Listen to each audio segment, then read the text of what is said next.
Todo es una locura. Crisis, escasez y el rebrote del COVID-19 mantienen en jaque a Cuba. Entre otras noticias, aumentó considerablemente el número de balseros cubanos tratando de llegar a Florida. ¿Cómo están, amigos? Bienvenidos a Noticias Importantes. Comenzamos.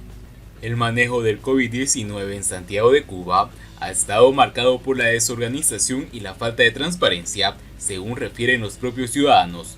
No por gusto, es la segunda provincia más afectada por la pandemia en el país después de La Habana. Desde el pasado 4 de noviembre de 2020, cuando se reportaron los primeros contagios, el territorio ya ha acumulado 5.195 casos positivos de la enfermedad con 31 fallecidos. En enero, ante la compleja situación, el gobierno provincial ordenó el cierre parcial de los comercios, impuso restricciones a la circulación peatonal y limitó el transporte público y privado, entre otras medidas de control epidemiológico. Sin embargo, estas acciones han sido opacadas por la demora en la hospitalización de los casos sospechosos, la insalubridad en los centros de aislamiento y por irregularidades asociadas al manejo de los resultados de las pruebas PCR.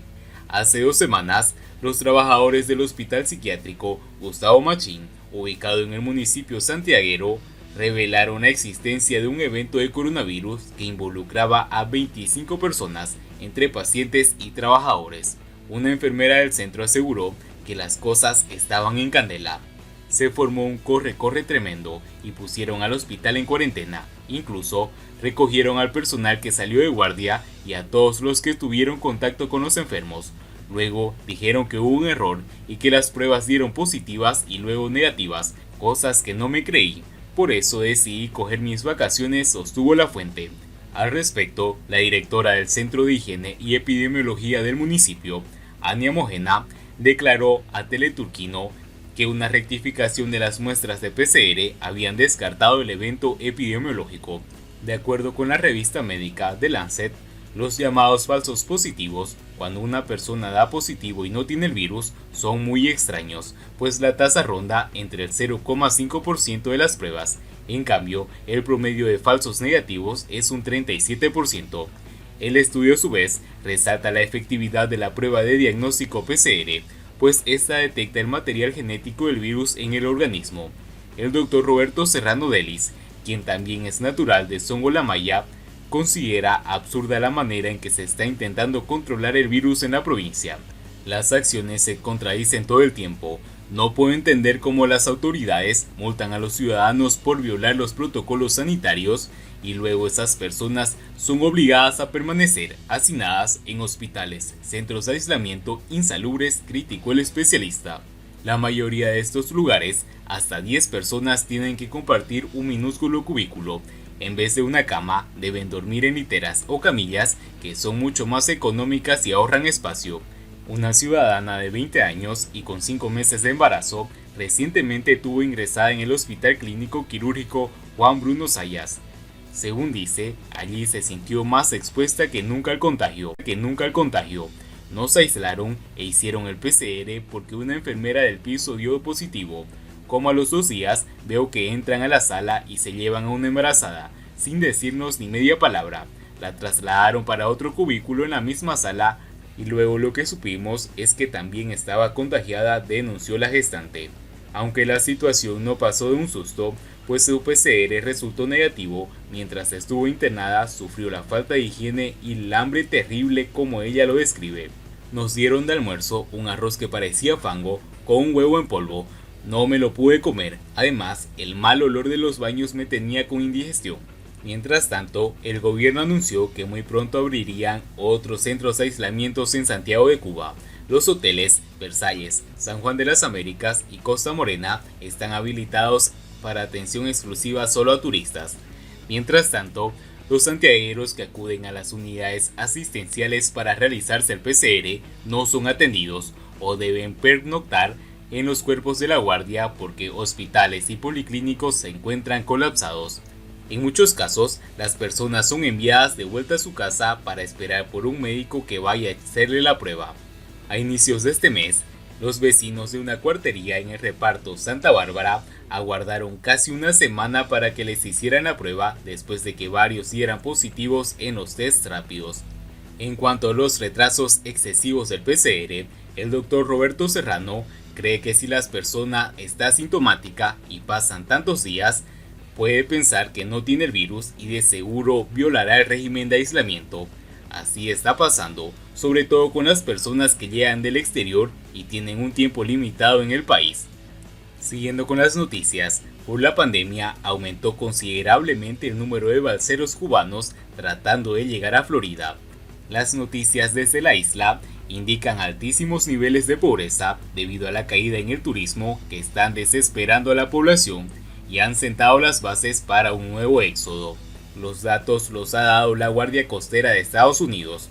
El número de ciudadanos cubanos interceptados en el mar en embarcaciones precarias e intentando arribar a los Estados Unidos ha sido superior en los 5 meses, desde octubre de 2020 hasta hoy, que en los 12 previos.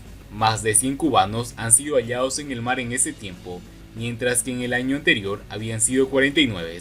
Estas solo son las personas encontradas en el mar. Se desconoce el número de aquellos que lograron tocar tierra firme.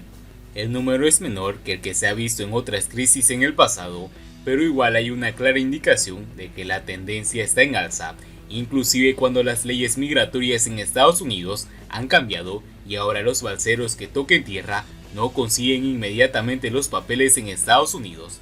Desde 1995, los cubanos podían calificar para una residencia bajo la ley popularmente conocida como pies secos, pies mojados. Esta legislación indicaba que todo ciudadano que tocara suelo estadounidense podía calificar inmediatamente para la ley de ajuste cubano, que les permitía obtener residencia legal en Estados Unidos. La parte de pies mojados hace alusión a que no tenían este mismo beneficio aquellos que eran interceptados en el mar antes de llegar a tierra firme. Este beneficio migratorio que incentivó a miles de balseros, tal como se los conoce a los cubanos que se lanzan al mar en embarcaciones improvisadas para huir del paraíso comunista, terminó el 12 de enero de 2017 bajo la decisión de la administración de Obama. Desde entonces, quienes llegan a tierra firme pueden ser deportados. Este cambio en la legislación ha desanimado la modalidad, pero al parecer la actual situación social y económica de la isla bajo la dictadura comunista ha llevado a muchos de sus residentes a intentar lo imposible. Además, las conversaciones en Estados Unidos cerca de cambios de la política migratoria, que no necesariamente darían estatus diferente a Cuba, también ha generado esperanza. El pasado martes, la Guardia Costera anunció que habían interceptado en el mar a 6 hombres y 2 mujeres embarazadas a bordo de una balsa. Semanas atrás, conmocionó al mundo el relato de 3 hombres que quedaron varados por 33 días en una isla de las Bahamas, sobreviviendo a base de cocos, ratas, conchas, caracoles. La desesperación tiene caras concretas. Muchos de aquellos interceptados en el mar quedan en un limbo migratorio por 6 meses. Algunos pasan una temporada en terceros países y otros son devueltos a la isla. Una vez allí, quedaron marcados por haber intentado escapar y pasan por debajo de la mira del Comité Revolucionario de Defensa. Pero en una dictadura que lleva más de 60 años, ¿qué es lo que ha cambiado en los últimos meses como para que la población esté más desesperada por irse? La pandemia. La pandemia cortó el turismo, que generaba buena parte de las divisas de la isla. La economía de la isla está en su peor momento desde la disolución de la Unión Soviética. El Producto Interno Bruto de Cuba se contrajo un 11% en el último año y la inflación ha aumentado. En un país donde la norma de las últimas 6 décadas ha sido la falta de recursos, hoy la escasez de productos básicos que no se consiguen alimentos, además de un reordenamiento monetario improvisado e implementado en el peor momento, y un sistema social, político y económico completamente obsoleto y fracasado, y marcado por los gobernantes claramente incompetentes e ineficientes. Y bien amigos, así vamos terminando las noticias importantes del día de hoy. Espero que las noticias hayan sido de su agrado y no olviden que nos ayudarían mucho compartiendo las noticias y así poder informar a muchas más personas de la verdadera realidad en Cuba. Muchas gracias por seguirnos, no olviden suscribirse, nos vemos en el siguiente informe.